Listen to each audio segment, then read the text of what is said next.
ano, di makakalis dito sa sawa. Talagang natatrap pala yung mga sawa dito. Ang dami kasing alaga ng mga manok ni Konsyal, oh. Buti hindi pa nahuhubos, Konsyal. Naubos na nga, yun yung isa oh. Ayun oh. Ayun. Oh. Ayun oh, ayun yung isa oh, na manok, no? Ano? Basta, eh baka naman Konsyal naubos ito sa pulutan. Ay, hindi. Eh di kung pinulutan namin yan, eh wala dyan, no? Ayan po ah.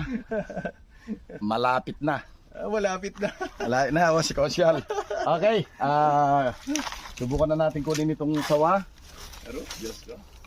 Natapang na oh. Yan. Uy, gusto mo ba magat? Natapang na oh. Ay. Teka. Oy. Kalaban niya, biya oh. Alak dito.